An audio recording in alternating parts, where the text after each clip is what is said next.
Jungle.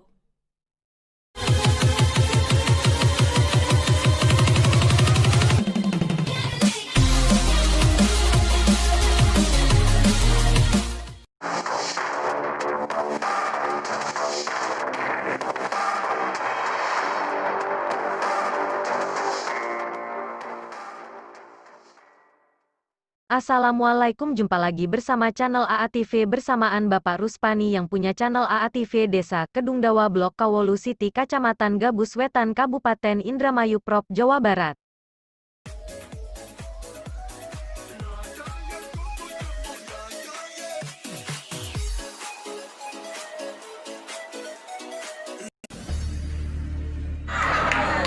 Asyhadu an la ilaha illallah wahdahu la syarikalah wa asyhadu anna Muhammadan abduhu wa rasuluh. Allahumma sholli ala Muhammad wa ala ali Muhammad. Ya, Luki Hakim yang ada di foto itu tuh, Bu. Ya. Oh, ini ada kereta ya? Iya. Saya baru nemu nih lihat kereta dari kemarin-kemarin. Oh, ada palang pintunya nggak tadi? Ada. Oh iya. Kaget saya. Saya yang demo sama sebanyak-banyaknya masyarakat Indramayu supaya bisa merekam permasalahan, dinamika semuanya supaya tahu. Karena kalau mau jadi pemimpin, Bu, katanya nyalon mau jadi wakil bupati, harus tahu siapa yang akan dipimpin, bagaimana wilayahnya, dan yang mau dipimpin pun masyarakat harus weruh, kudu weruh wongnya kayak apa. Aja weruh gambarnya baik. Iya. Nasi kayak wis diberui diberui penampakannya gitu. Diberui penampakan. Kula aslinya dari Kedokan Agung. Dari Kedokan Agung itu dan Bunder. Ada yang tahu, Bu, ya? Tahu. Rada jauh ke timur sebelah sana. Cuman saya dibesarkannya di Cilacap. Besarkan di Cilacap, terus pindah ke Jakarta. Mungkin pernah nonton Indosiar, Bu, ya? Jadi saya kalau di Indosiar, Pak, mungkin kalau bapak-bapak jarang nonton sinetron, saya jadi tukang sayur, tukang ketoprak, supir, petani bayam, petani, nelayan, udah saya jalani semua. Dan sebenarnya, Bu, saya memang sengaja memilih peran-peran seperti itu sebenarnya, karena saya rasa bahwa justru elemen paling kuat, paling mendasar itu di Indonesia adalah pertanian menurut saya.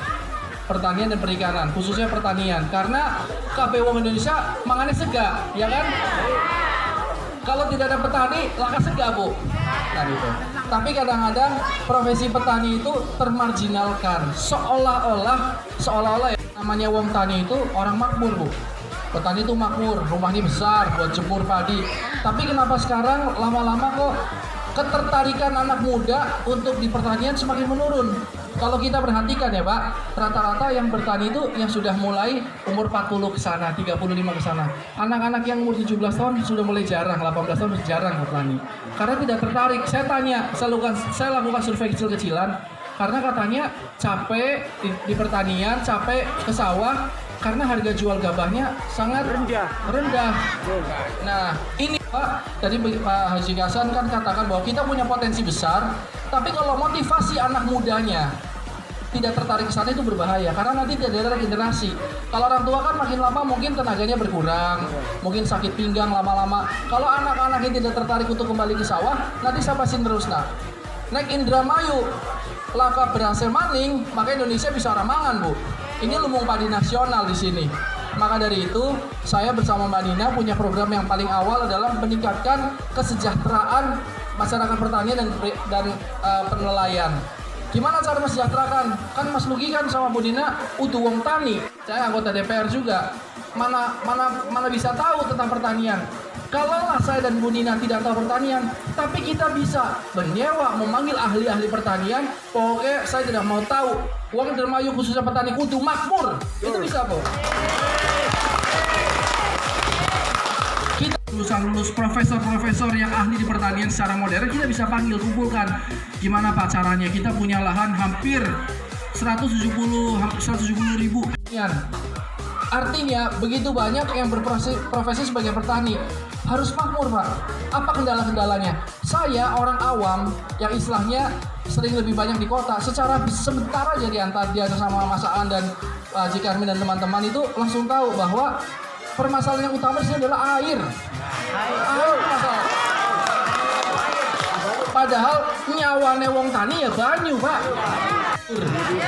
Iya. Nah kan tadi hujan ya, kalau hujannya kebanyakan malah banjir.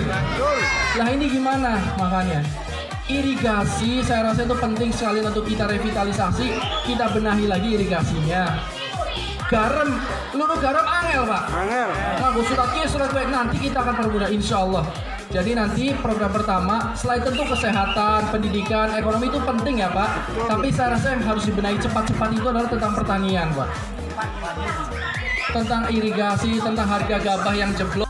Nah itulah gunanya bupati yang berpihak pada rakyat. Harga gabahnya bisa tinggi, tapi berasnya nanti kita subsidi supaya tidak terlalu mahal. Jadi kasihan kalau harga berasnya tinggi kan kasihan orang yang tidak mampu nanti. Disitulah nanti kami akan bekerja. Jadi memang apapun caranya, yang penting berpihak Pak. Berpihak itu caranya gimana? Ya nggak tahu caranya. Yang penting rakyatnya butuh makmur. Kalau mengelola kabupaten itu bukan seperti mengelola perusahaan. Kalau perusahaan Pak, kalau yang kerjanya sakit-sakitan, 3 kali sakit lama-lama dikeluarin. Nah, kamu ngabisin uang perusahaan, metu bae ngana. Terus kalau misalnya ada orang yang susah, udahlah jangan minta sumbangan sama perusahaan.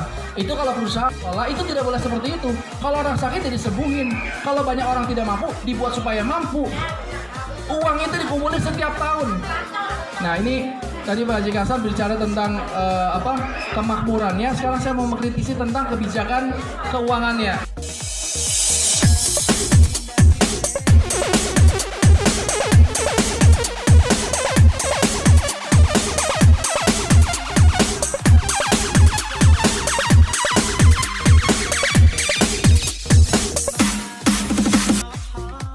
Jadi pemikiran primitif itu ya dia tidak akan berkembang secara pesat seperti itu Pak. Nah, mohon untuk ditanggapi pertanyaan-pertanyaan saya yang tadi. Sekian, terima kasih. Wallahul muwaffiq. Nah itulah gunanya ketika saya tadi katakan bahwa saya akan mencatat semua titik-titik yang saya datangi, meminta doa dan minta didorong. Setelah jadi harus bilang terima kasih dan tentu menyerap aspirasi dan kita lihat lalu kita koreksi. Jadi saya sama Pak Haji Hasan dan tim diajak keliling-keliling. Dari satu kecamatan, dari satu desa ke desa lain sampai 30 menit Pak. Jauh. Jalanannya rusak. Nah itu saya nggak tahu Pak Haji Hasan itu sengaja atau memang nggak sengaja, memang biar saya tahu, biar saya lihat. Jadi saya pikir ya itu hal yang memang tidak terlalu sulit untuk diatasi, karena itu kan memang bisa secara langsung datang dilihat, maka dianggarkan, ketok palu, pelaksanaan.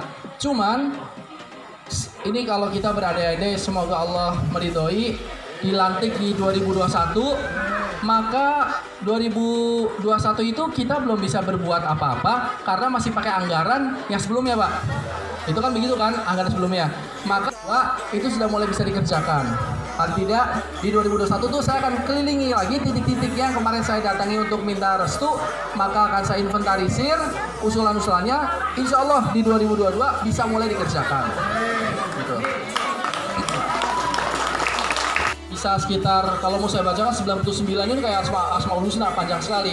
Tapi saya ini saja, dimulai dari yang paling terakhir tadi, istilah tadi yang quote and quote negatif, perempuan Indramayu negatif.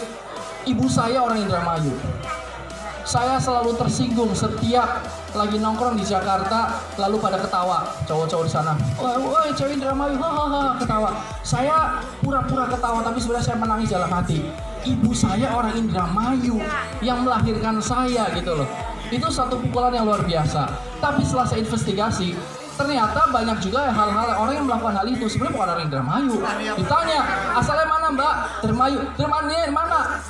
Terus baru ketawa bilang ternyata ada orang Subang, orang Sukabumi, orang Cianjur, semua ngomongin Indramayu. Dan itu memang betul ada. Tapi kalau kita lihat prostitusi ada di mana-mana, di Cilacap ada, di Purwokerto ada, di Tegal ada, di Jakarta ada. Tapi nama itu memang kesan seperti itu memang terjadi, memang ada. Sehingga para wanita Indramayu itu seolah-olah didiskreditkan dengan hal seperti itu. Tentu harus kita berantas. Makanya Yang di sini yang jadi bupatinya Bu Nina, bukan saya. Pak, seorang wanita yang berani mendeklarasikan dirinya bahwa saya adalah wanita Indramayu. Berkerudung merah, dia bangga gitu loh. Simbol kebangkitan perempuan, bahwa wanita Indramayu bukan selalu saja yang tanda kutip. Wanita Indramayu juga bisa menjadi bupati, dan itu akan ada kebangkitan. Bayangin kalau bupatinya adalah seorang wanita, maka dia akan melihat tentang sisi-sisi kewanitaan. Pertama, tentu kesejahteraan ibu dan anak. Kita akan mulai program, saya bisa bacakan satu-satu program keluarga sejahtera, akan kita benahi lagi. Sudah nanti kalau bisa tidak ada lagi tingkat kematian ibu dan bayi. Kita rendahkan serendah-rendahnya. Lalu pendidikan, wah ini tapi saya perlu bacakan sedikit tentang ini. Mungkin kenapa sih banyak yang menjadi prostitut di Indramayu? Karena ekonominya kurang baik, Pak. Daya belinya rendah, pendidikannya rendah. Orang kalau pendidikannya rendah, maka cenderung sulit mendapatkan pekerjaan. Ya kan? Susah kerja karena pendidikannya rendah. Lalu dia akan mencari, tapi kebutuhannya ada, maka akan melakukan hal-hal yang shortcut, melakukan jalan pintas.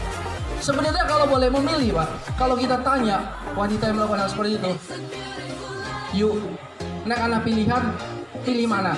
Dagang atau begini? Pasti mereka ingin memilih dagang, tapi boleh dagangnya susah gitu loh, nggak punya modal. Maka kita akan permudah akses modal.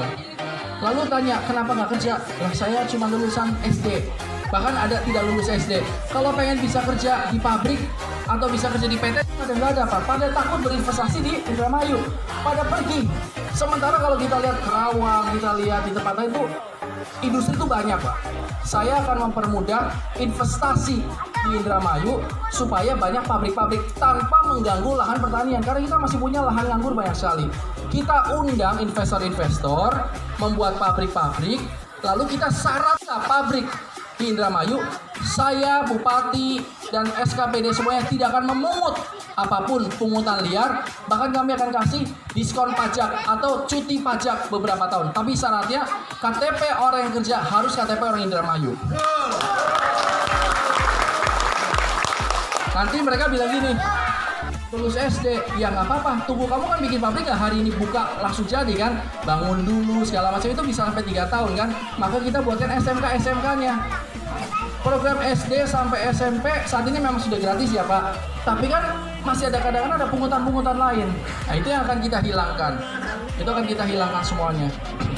Lalu tentang nelayan, saya rasa nelayan-nelayan itu bukan cuma petani di sini, nelayan pun banyak. Maka kita akan buatkan cold storage, kita akan revitalisasi lagi alat-alat tangkap, modernisasi.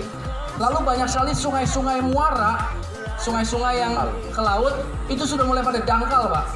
Kemarin saya lihat di pantai apa ya, yang terakhir itu di tempatnya Mbak Kiki, Dadap itu, terus sebelumnya lagi tuh, yang pada mandek kapalnya itu nggak bisa keluar. Akhirnya warga sekitar pada patungan, ya itu lagi.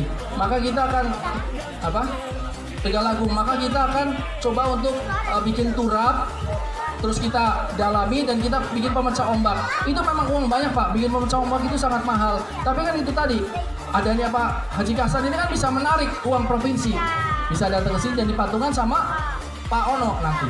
Jadi memang harus kroyok bakalan kayak melarat terus Pak, karena kerjanya cuma buat bayar utang terus. Nanti bapaknya, mohon maaf ya, bapaknya miskin, anaknya miskin, terus sampai putu-putu nih. Kapan sugih? Nah itu kita akan coba potong mata rantai. Gitu. Kita akan memberikan akses kredit yang tidak membebani. Dan dari sisi kesehatan tentunya akan kita gali semua. Kita punya 99 program yang tidak mungkin kalau mau saya bacain satu-satu, tapi ini tidak memungkinkan. Tapi nanti mungkin kamu saya kasih nomor WhatsApp tim supaya kita akan kirim semua 99 program itu, dan menurut saya sangat menarik. Pemberdayaan milenial, pariwisata, tentu kita akan ada revitalisasi. Tapi sebelum kita berwisata, maka masyarakatnya harus kenyang dulu Pak. Karena kalau perut masih lapar, nanti pikiran jadi jahat Pak. Kita tidak mau berwisata kalau perutnya masih lapar. Perekonomian saya lihat di toko-toko di Jati Barat kemarin, bahkan di Indramayu, baju dijual dengan harga 25.000, tokonya masih sepi. Kelambi Selawewu masih, menurut saya murah loh Pak, 25.000 baju itu masih sepi tokonya. Saya tanya, ternyata memang karena daya belinya menurun. Saya bilang kan petani lagi pada panen, iya, walaupun petani pada jembatan. Kalau kita berhadapan dengan APBD kita sudah 3,6 triliun. Kan seperti itu. Nah, ketika kemudian pemerintah Kabupaten Indramayu tidak mampu dan tidak cukup untuk mengkanter kegiatan jalan maupun jembatan, saya bertanggung jawab sebagai anggota DPRD Provinsi untuk menghadirkan anggaran. Cuman persoalan sekarang, Pak, jujur boleh cek ya, bahasa saya boleh cek di Bapeda, cek ke Dinas PUPR. Saya 3 kali Pak datang meminta nenek catatan nenek di kan kita tidak bisa menghadirkan duit Pak Singgana bakal catatan singgene. Program apa yang akan dilaksanakan oleh Indramayu? Kan orang deh, kita dia duit, bisa nakal-nakal karena kayaknya programnya orang bisa dinakal kita Pak. Mungkin karena faktor tahun politik ada sampai wah koni-koni sing ngoliaran kasang, sing ngoliaran Gerindra, bukan mengkonon Pak. Bukan karena kita di tahun politik.